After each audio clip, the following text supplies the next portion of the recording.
السلام علیکم ورحمۃ اللہ وبرکاتہ۔ بسم اللہ الرحمن الرحیم۔ امام بخاری ریسرچ اکیڈمی علی گڑھ سے شائع ہونے والے ہفت روزہ الجمعہ میگزین 27 ذی-القعدہ 1447 ہجری مطابق 15 مئی 2026 کے مضامین کی آڈیو ریکارڈنگ پیش خدمت ہے۔ پہلا مضمون ہے حج ایک عظیم عبادت، محمد فرید حبیب ندوی۔ حج ایک عظیم عبادت ہے، یہ اپنے اندر بڑے اہم پہلو رکھتی ہے، جن میں سے چند یہ ہیں۔ نمبر 1، اطاعت و قربانی کی یادگار۔ حج دراصل حضرت ابراہیم، حضرت ہاجرہ اور حضرت اسماعیل علیہ السلام کی اطاعت و قربانی کی یادگار ہے۔ غور کیجئے تو معلوم ہوگا کہ حج میں سارے اعمال تقریباً وہی ہیں جو اس مبارک فیملی کے کسی فرد نے ادا کیے تھے۔ اللہ تعالیٰ نے ان کی یادگار کے طور پر ان کی اداؤں کو حج کے اعمال میں شامل کر دیا۔ جب ایک حاجی ان اعمال کو انجام دیتا ہے تو اصل میں وہ حضرت ابراہیم، حضرت اسماعیل اور حضرت ہاجرہ کی اداؤں کی نقل کر رہا ہوتا ہے۔ وہ ان حضرات کی اطاعت و قربانی کو یاد کر کے اپنی طرف سے بھی اطاعت و قربانی کا معمولی سا نمونہ پیش کر رہا ہوتا ہے۔ نمبر 2، عاشقانہ عبادت۔ حج ایک عاشقانہ عبادت ہے۔ اس میں حاجی بہت سے ایسے اعمال ادا کرتا ہے کہ اگر کسی کو محبت اور عشق میں سے کوئی حصہ نہ ملا ہو تو وہ ان اعمال کو فضول خیال کرے گا۔ بیت اللہ کے ارد گرد چکر لگانا، صفا و مروہ پر دوڑنا اور جمرات پر کنکریاں مارنا، یہ سارے اعمال اپنے اندر عشق کی شان رکھتے ہیں، اور دراصل حاجی کا یہی عاشقانہ انداز اس کی سب سے بڑی دولت ہے۔ خاندان ابراہیمی نے یہ سارے اعمال اللہ سبحانہ کی محبت میں ادا کیے تھے، اور حاجی اپنے اندر اسی جذبے کو پیدا کرنے کی کوشش کرتا ہے۔ اور اس سے کون انکار کر سکتا ہے کہ خدا پاک کی محبت و عشق کا جذبہ اس دنیا کی سب سے قیمتی دولت ہے۔ نمبر 3، اقرار بندگی۔ حاجی حج کے تمام اعمال کے ذریعے اور خاص کر لبیک کے ذریعے یہ اقرار کرتا ہے کہ وہ خدا کا بندہ ہے اور اس کے ہر حکم کے آگے سر جھکانے کے لیے تیار ہے۔ وہ اللہ کی مرضی کا پابند ہے، نہ کہ اپنی خواہشات کا غلام۔ نمبر 4، مسلمانوں کی اجتماعیت اور آفاقی شان کا اظہار۔ حج مسلمانوں کی اجتماعیت اور آفاقی شان کا سب سے بڑا اظہار ہے۔ دنیا کے ہر گوشے سے مسلمان یہ عظیم عبادت ادا کرنے آتے ہیں اور دنیا کو یہ بتاتے ہیں کہ وہ ایک ہی امت ہے۔ ان کی زبانیں الگ الگ، ان کا وطن جدا جدا اور ان کا رنگ مختلف، مگر یہاں آ کر سب امت واحدہ کا نمونہ پیش کرتے ہیں۔ ایسی امت جس کا رب بھی ایک، جس کا رسول بھی ایک، جس کا دین بھی ایک اور جس کا قبلہ بھی ایک۔ یہ شان کسی دوسری عبادت میں اس طرح سامنے نہیں آتی۔ نمبر 5، مساوات اور برابری کا اعلان۔ جب دنیا بھر کے حاجی ایک ہی لباس اور ایک ہی انداز میں حج کے اعمال ادا کر رہے ہوتے ہیں تو گویا وہ یہ اعلان کر رہے ہوتے ہیں کہ سارے انسان برابر ہیں، وہ سب ایک ہی رب کے بندے اور ایک ہی باپ کی اولاد ہیں، ان میں ذات پات اور اونچ نیچ کی کوئی تقسیم نہیں۔ یہ ساری تقسیمیں جھوٹی ہیں۔ اصل یہ ہے کہ وہ سب ایک ہی طرح کے انسان ہیں۔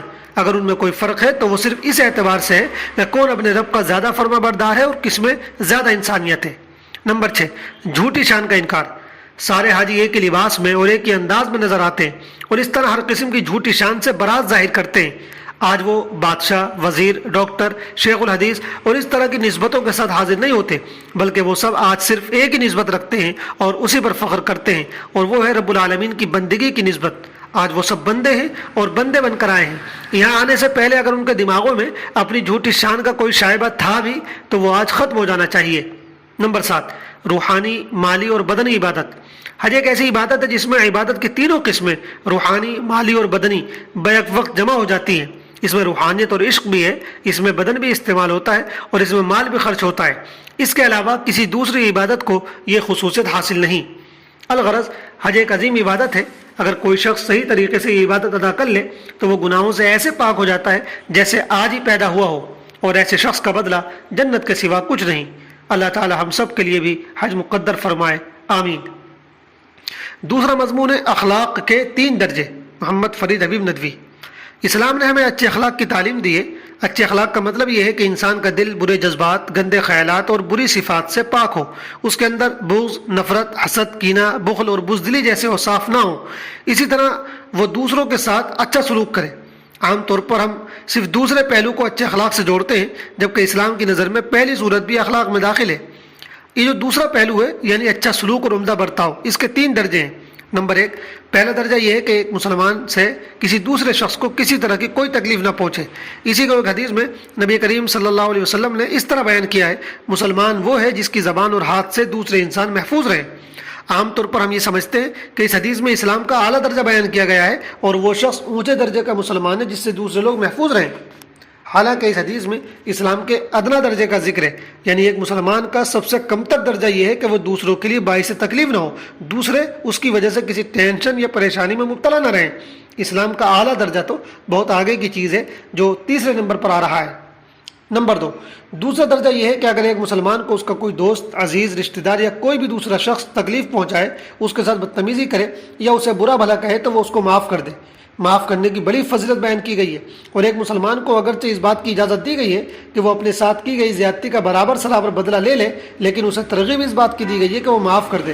قرآن مجید میں ارشاد ہے وَجَزَاءُ سَيِّئَةٍ سَيِّئَةٌ مِثْلُهَا فَمَنْ عَفَا وَأَصْلَحَ فَأَجْرُهُ عَلَى اللَّهِ، کہ برائی کا بدلہ اسی کے برابر برائی سے لیا جا سکتا ہے، لیکن جو معاف کر دے اور معاملہ درست کر لے تو اس کا اجر و ثواب اللہ کے ذمے ہے، یعنی ایسے شخص کو اللہ تعالیٰ بے پناہ اجر سے نوازے گا۔ سورہ شورى آیت نمبر 40۔ اس آیت کی تفسیر ایک روایت میں اس طرح آئی ہے کہ حضور اکرم صلی اللہ علیہ وسلم نے فرمایا جب قیامت کا دن ہوگا تو ایک پکارنے والا پکارے گا جس کا بھی اللہ پر کوئی اجر ہو وہ کھڑا ہو جائے، اس پر لوگوں کی ایک بڑی جماعت کھڑی ہوگی، ان سے پوچھا جائے گا تمہارا اللہ پر کیا اجر ہے؟ وہ کہیں گے ہم وہ لوگ ہیں جنہوں نے اپنے اوپر ظلم کرنے والوں کو معاف کر دیا تھا۔ اور یہی اللہ تعالیٰ کا قول ہے کہ جس نے معاف کیا اور صلح کی تو اس کا اجر اللہ کے ذمے ہے۔ پھر ان سے کہا جائے گا اللہ کے حکم سے جنت میں داخل ہو جاؤ۔ یہ روایت معجم کبیر طبرانی میں آئی ہے۔ قرآن مجید میں ایک اور جگہ ارشاد ہے وَإِنْ عَاقَبْتُمْ فَعَاقِبُوا بِمِثْلِ مَا عُوقِبْتُمْ بِهِ وَلَئِنْ صَبَرْتُمْ وَهُوَ خَيْرٌ لِلصَّابِرِينَ، اور اگر تم بدلہ لو تو اتنا ہی بدلہ لو جتنی تکلیف تمہیں پہنچائی گئی ہے، اور اگر تم صبر کر لو اور معاف کر دو تو یہ صبر کرنے والوں کے لیے بہت بہتر ہے۔ سورہ نحل آیت نمبر 126۔ نمبر 3، تیسرا درجہ اس سے بھی آگے کا ہے، وہ یہ کہ جس نے تمہارے ساتھ برا کیا ہو، تم سے بدتمیزی کی ہو، تمہیں برا بھلا کہا ہو، نہ صرف یہ کہ تم اسے معاف کر دو بلکہ آگے بڑھ کر اس کے ساتھ اچھا برتاؤ کرو۔ جو تمہیں گالی دے تم اس کے لیے پھول برساؤ، جو تمہیں اگنور کرے تم اسے عزت دو۔ ایک حدیث میں نبی کریم صلی اللہ علیہ وسلم نے فرمایا جو تم سے رشتہ توڑے تم اس سے جوڑو، جو تمہیں محروم کرے تم اسے عطا کرو، اور جو تم پر ظلم کرے تم اسے معاف کر دو۔ مسند احمد۔ اس روایت میں بعض جگہ یہ الفاظ بھی آئے ہیں اور جو تمہارے ساتھ برا سلوک کرے تم اس کے ساتھ اچھا کرو۔ قرآن مجید میں ہے برائی کو اس بھلائی سے دفع کرو جو سب سے بہتر ہو، اگر ایسا کرو گے تو وہ شخص جس کے اور تمہارے درمیان دشمنی تھی ایسا ہو جائے گا جیسے گہرا دوست ہو۔ حامیم سجدہ آیت نمبر 34۔ اس تفصیل سے معلوم ہوا کہ اعلیٰ درجے کا مسلمان وہ ہے جو اپنے دشمنوں، برا چاہنے والوں اور تکلیف پہنچانے والوں کے ساتھ بھی اچھا برتاؤ اور احسان کرے۔ وہ برابری سرابری کا معاملہ نہ رکھے بلکہ اپنی طرف سے احسان کا رویہ اختیار کرے، خاص کر اپنے عزیزوں اور رشتہ داروں کے سلسلے میں اس کا رویہ ایسا ہی ہونا چاہیے۔ تیسرا مضمون ہے خیر کی کنجی بنے۔ محمد خالد ضیاء صدیقی ندوی۔ اللہ تعالیٰ نے اس دنیا کو ازداد کا مجموعہ بنایا ہے، یہاں روشنی ہے تو تاریکی بھی، دن ہے تو رات بھی، گرمی ہے تو سردی بھی، دھوپ ہے تو چھاؤں بھی۔ غرض یہ کہ کائنات تضادات کے مجموعے پر قائم ہے، اسی نظام کے مطابق یہاں نیکی اور برائی، خیر اور شر دونوں پائے جاتے ہیں۔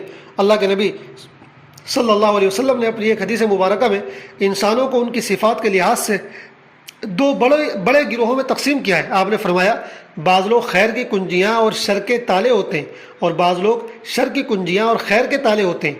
پس خوشخبری ہے اس شخص کے لیے جس کے ہاتھوں اللہ تعالیٰ نے خیر کی کنجیں جاری فرمائیں، اور ہلاکت ہے اس شخص کے لیے جس کے ہاتھوں اللہ تعالیٰ نے شر کے دروازے کھول دیے۔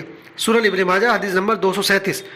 خیر کی کنجیں بننے والے وہ لوگ ہوتے ہیں جن کے ذریعے دوسروں کو فائدہ پہنچتا ہے، جن کی مجلس میں بیٹھنے سے نیکی کی رغبت پیدا ہوتی ہے، جن کی گفتگو سے دل نرم ہوتے ہیں، جن کے اعمال دوسروں کے لیے نمونہ بنتے ہیں، جو لوگوں کو نماز، تلاوت اور ذکر کی طرف بلاتے ہیں، جو علم دین پھیلاتے ہیں، جو مظلوموں کی مدد کرتے ہیں، جو لوگوں کے درمیان صلح کراتے ہیں، جو اچھے اخلاق سے دوسروں کے دل جیتتے ہیں، جو نوجوانوں کو برائیوں سے بچا کر نیکی کی راہ دکھاتے ہیں۔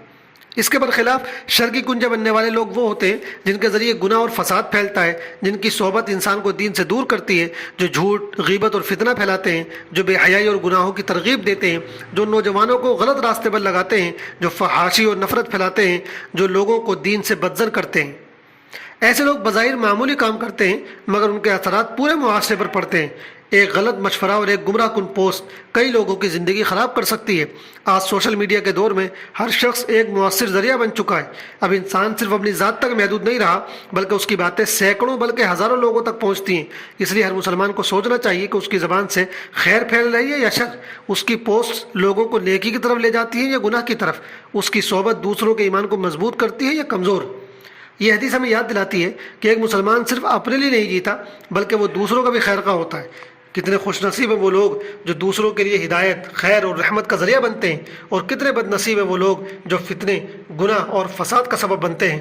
اللہ تعالی ہم سب کو خیر کی کنجیاں اور شر کے تالے بنائے، ہمارے ہاتھوں سے بھلائی کے کام لے، اور ہمیں ہر ایسے عمل سے محفوظ رکھے جو معاشرے میں فساد اور گمراہی کا سبب بنے، آمین۔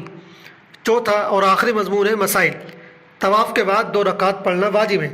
سوال: طواف کے 7 چکر مکمل کرنے کے بعد جو 2 رکعت پڑھی جاتی ہے اس کا کیا حکم ہے؟ جواب: ہر طواف کے 7 چکروں کے بعد 2 رکعت نماز پڑھنا واجب ہے، چاہے طواف فرض ہو یا نفل۔ بہتر یہ ہے کہ حرم شریف میں اس طرح پڑھے کہ مقام ابراہیم اور بیت اللہ سامنے ہو۔